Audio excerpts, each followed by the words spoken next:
दोस्तों नमस्कार। आप सभी का स्वागत है आपके अपने YouTube चैनल एक्सेस एकेडमी पर। दोस्तों आज की इस वीडियो में 12,460 शिक्षक भर्ती में 8 मई की सुप्रीम कोर्ट सुनवाई और स्कूल आवंटन को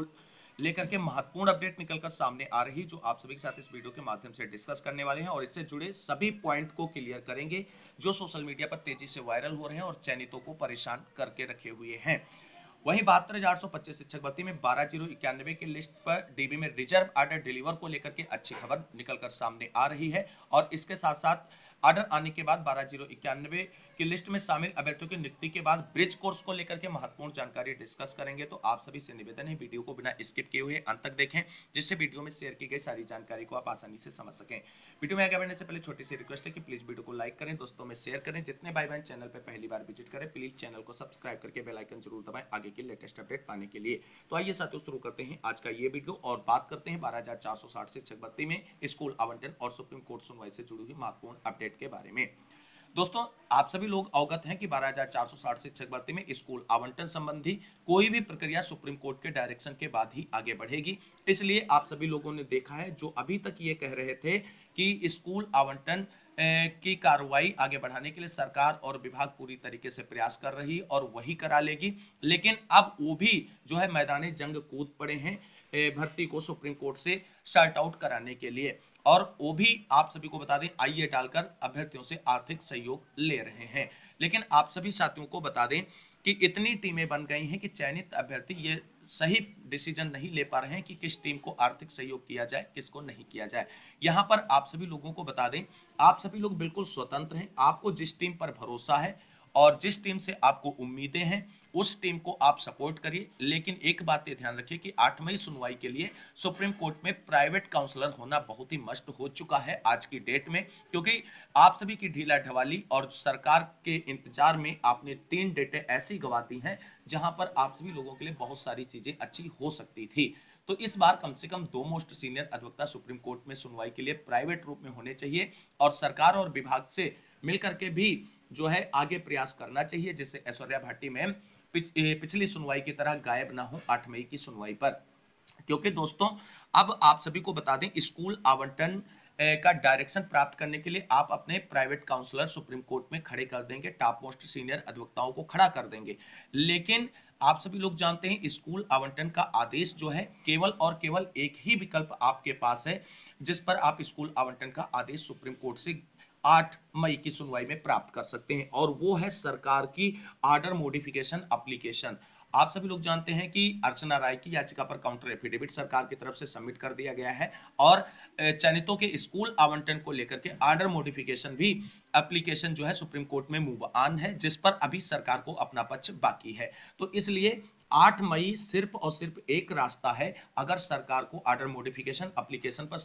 सुप्रीम कोर्ट से डायरेक्शन मिल जाता है तो आप सभी के स्कूल आवंटन की राहें खुल जाएंगी। और दोस्तों आप सभी को बता दें वर्तमान स्थितियों को अगर देखा जाए तो 8 मई में स्कूल आवंटन के लिए डायरेक्शन प्राप्त करने के लिए मात्र 40% चांसेस नजर आ रहे हैं, क्योंकि जिस तरीके से पिछली सुनवाई पर अनूप तिवारी जी के एडवोकेट ने पूरे मामले को मूव ऑन कर दिया था दूसरी तरफ मुद्दे को उठा करके, और आपको बता दें अगली सुनवाई पर कहीं ना कहीं वहीं से चीजें आगे बढ़ने वाली है सुप्रीम कोर्ट में, क्योंकि जो अपोजिशन पार्टी है जो मामले को चैलेंज किए हैं सुप्रीम कोर्ट के अंदर वो मामले को लंबा खींचना चाहेंगे और चाहेंगे जो भी प्रक्रिया इसमें आगे बढ़े वो सुप्रीम कोर्ट से फाइनल डिसीजन आने के बाद बढ़े। तो वो पूरी तरीके से प्रयास करेंगे, अचयनित लोग जो भर्ती फंसाने के लिए उद्देश्य से सुप्रीम कोर्ट गए हैं उनका पूरा प्रयास रहेगा कि 8 मई स्कूल आवंटन का डायरेक्शन ना मिलने पाए चयनितों को। और इसके लिए अपोजिशन की तरफ से जो अधिवक्ता होंगे चाहे पटवालिया सर हों उनके साथ में 1 से 2 और मोस्ट सीनियर अधिवक्ता होने की बात निकलकर सामने आ रही है चयनितों की तरफ से, तो वो पुरजोर तरीके से अपोज करेंगे कि किसी भी हाल में मामला फाइनल निस्तारित होने तक चयनितों का स्कूल आवंटन ना हो पाए।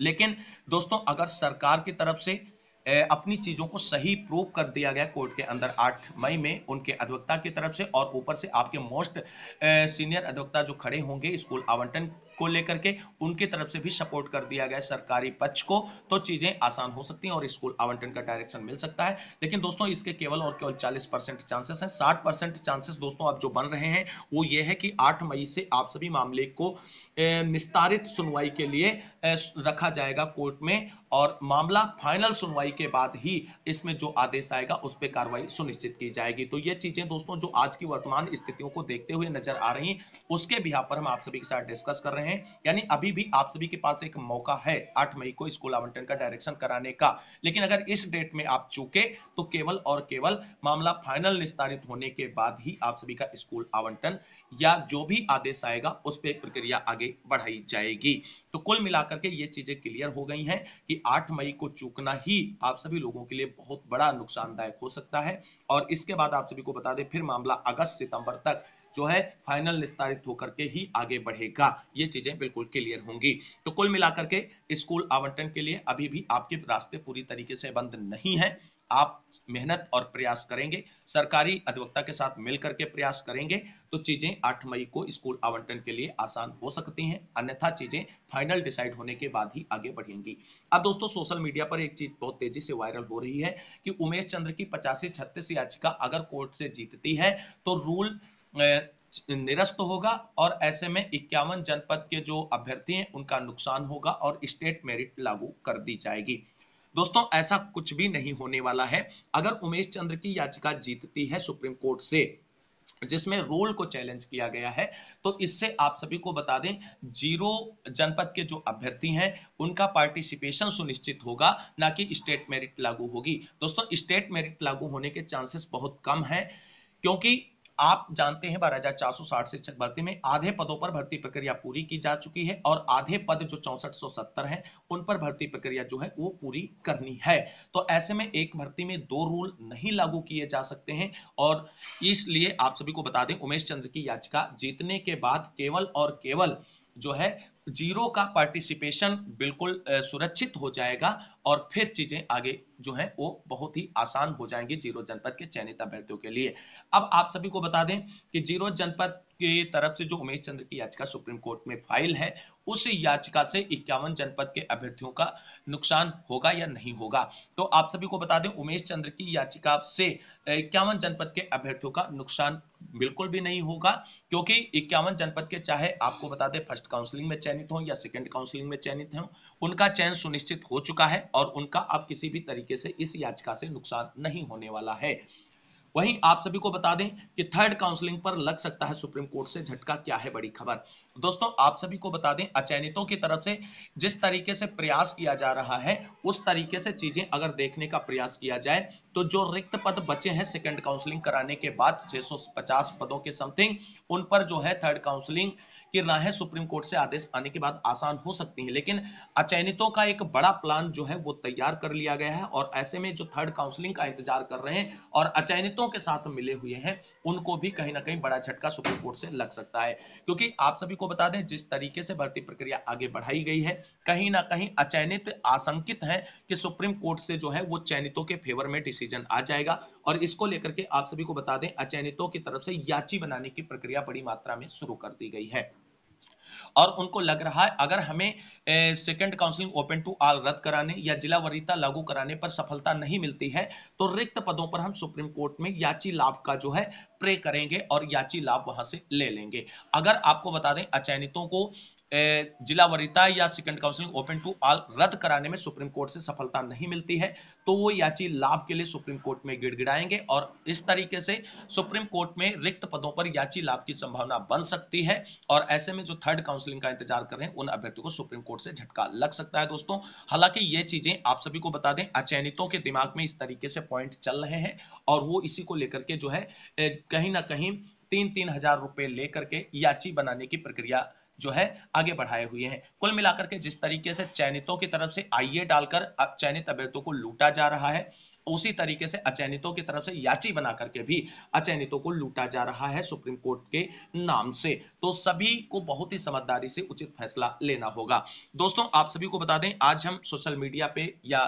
किसी माध्यम से एक जानकारी देख रहे थे और वहां पर जो है अपोजिशन को बहुत कमजोर बताया जा रहा था इस केस में, और कहा जा रहा था कि उनको पूरी तरीके से वो हार चुके हैं और उनको उम्मीद और पूरी जो कहीं ना कहीं पूरी तरीके से वो आश्वस्त हो चुके हैं कि सुप्रीम कोर्ट से हमें हार के सिवाय और कुछ नहीं मिलने वाला है। तो दोस्तों यहां पर आप सभी को बता दें, अगर आप अपोजिशन को कमजोर समझते हैं तो ये आपकी सबसे बड़ी भूल होगी। अगर अर्चना राय की याचिका को आप सभी कमजोर समझते हैं तो ये सभी चयनितों के लिए बहुत ही घातक साबित हो सकता है, क्योंकि आप सभी लोग जानते हैं कि अर्चना राय की याचिका पर सुनवाई करते हुए सुप्रीम कोर्ट ने 8 जनवरी को जो है केस स्टेटस जारी किया था, जिसकी वजह से सभी चयनित अभी तक स्कूल आवंटन के लिए लटके हुए हैं। तो सभी चयनितों से और अगवाकार टीमों से निवेदन करना चाहेंगे कि आप सभी लोग अर्चना राय या जिला वरीयता लागू कराने वाले और इसके साथ साथ ओपन टू ऑल रद्द कराने वाले किसी भी अपोजिट पार्टी को हल्के में ना लें और ये ना माने कि वो सुप्रीम कोर्ट से पहले ही हार चुके हैं, क्योंकि अभी आपके केस में कोई आर्गुमेंट नहीं हुआ,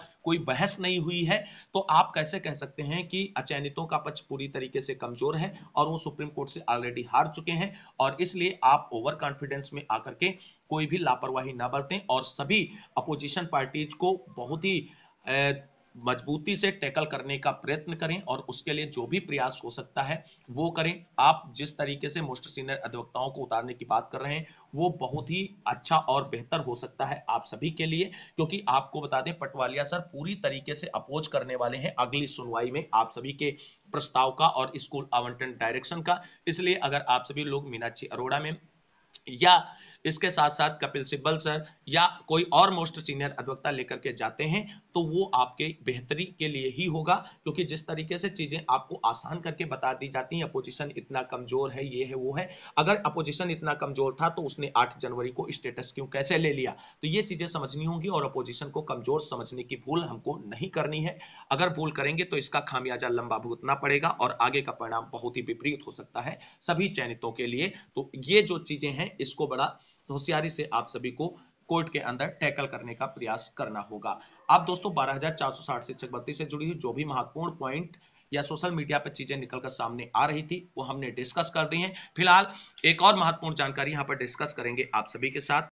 दोस्तों यहां पर कुछ महत्वपूर्ण कांटेक्ट नंबर हम मोहित एंड टीम के सदस्यों के शेयर कर रहे हैं। अगर किसी भी चयनित भाई बहन को कोई भी जानकारी या क्वेरी लेनी है केस से रिलेटेड, सुप्रीम कोर्ट सुनवाई से संबंधित, तो आप इस पर संपर्क कर सकते हैं। सभी प्रकार की जानकारी और पारदर्शिता रखने के लिए आप सभी इन लोगों पर नंबर पर जानकारी ले सकते हैं। यहाँ पर सोमेश चतुर्वेदी का नंबर है, उमेश चंद्र का नंबर है जिनकी याचिका 8536 है जिसमें रूल को चैलेंज किया गया है, प्रतीक्षा मिश्रा का कांटेक्ट नंबर है।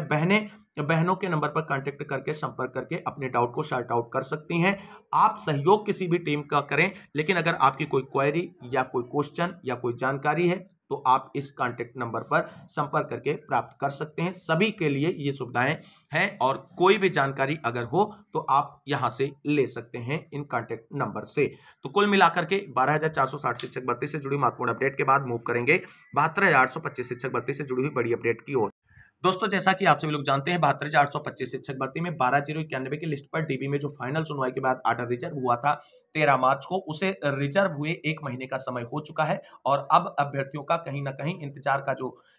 समय है वो उनको परेशान करने लगा है और एक तरीके से कहिए तो उनके सब्र का बांध जो है टूटने लगा है। लेकिन दोस्तों हम लोग कर क्या सकते हैं, कोर्ट का जो अपना एक प्रोसीजर है उसके अकॉर्डिंग ही चीजें आगे बढ़ेंगी। हम लोगों के परेशान होने से कोर्ट ऑर्डर जल्दी डिलीवर नहीं होगा। लेकिन अब आप सभी साथियों को बता दें, अभी तक आज की डेट में कोर्ट ऑर्डर डिलीवर को लेकर के कॉज लिस्ट का मेंशनेशन निकलकर सामने नहीं आया है। लेकिन दोस्तों ऐसा नहीं है कि अगर कॉज लिस्ट नहीं आती है तो ऑर्डर डिलीवर नहीं किया जा सकता है। आप सभी को बता दें, भर्ती से संबंधित अगवाकार अभ्यर्थियों की तरफ से जानकारी शेयर की जा रही है कि सोमवार या मंगलवार में 12,091 की लिस्ट से संबंधित जो डीबी में ऑर्डर रिजर्व है उसे डिलीवर किया जा सकता है। तो ये बहुत ही बेहतरीन होगा अगर सोमवार और मंगलवार की डेट में ऑर्डर डिलीवर होता है। अब देखना यह है क्या डीबी से जिस तरीके से सार्थक बहस हुई 12,091 के फेवर में, क्या उसी तरीके से बेहतरीन आदेश देखने को मिलेगा या कुछ उसमें संशोधन होगा सिंगल बेंच के ऑर्डर में।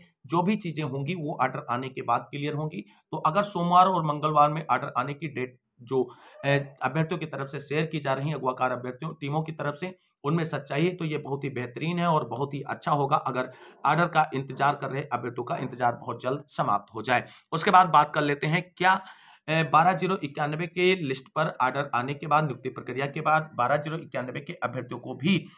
जो है सुप्रीम कोर्ट के 8 अप्रैल के ऑर्डर क्लेरिफिकेशन आदेश के अकॉर्डिंग ब्रिज कोर्स करना होगा या नहीं करना होगा। तो दोस्तों आप सभी को बता दें, सुप्रीम कोर्ट का आदेश 8 अप्रैल में जो मध्य प्रदेश सरकार की ऑर्डर क्लेरिफिकेशन याचिका पर सुनवाई करते हुए जारी किया गया है, उसमें स्पष्ट निर्देश दिया गया है कि चयनित बीएड अभ्यर्थियों को ब्रिज कोर्स करा करके उनको जो है एलिजिबल किया जाए, जो है प्राथमिक शिक्षक भर्ती में बने रहने के लिए। तो 12,091 की लिस्ट पर अगर डीबी से नियुक्ति का आदेश आता है और 12,091 की लिस्ट में शामिल अभ्यर्थियों की नियुक्ति प्रक्रिया पूरी की जाती है, तो सुप्रीम कोर्ट के 8 अप्रैल के आदेश के अकॉर्डिंग 1 साल के अंदर इनको नया ब्रिज कोर्स करना होगा, जिसे शिक्षा मंत्रालय और एनसीटी की जो है द्वारा तैयार किया जाएगा और उस ब्रिज कोर्स को उत्तीर्ण करने के बाद ही ये जो है आगे भर्ती में बने रह सकते हैं। तो 12,091 की लिस्ट में शामिल सभी अभ्यर्थी अगर उनकी नियुक्ति होती है तो उन्हें भी जो नया ब्रिज कोर्स सुप्रीम कोर्ट ने सुझाया है बीएड अभ्यर्थियों के लिए, उसको करना होगा, तभी वो नौकरी में आगे सुरक्षित रह पाएंगे।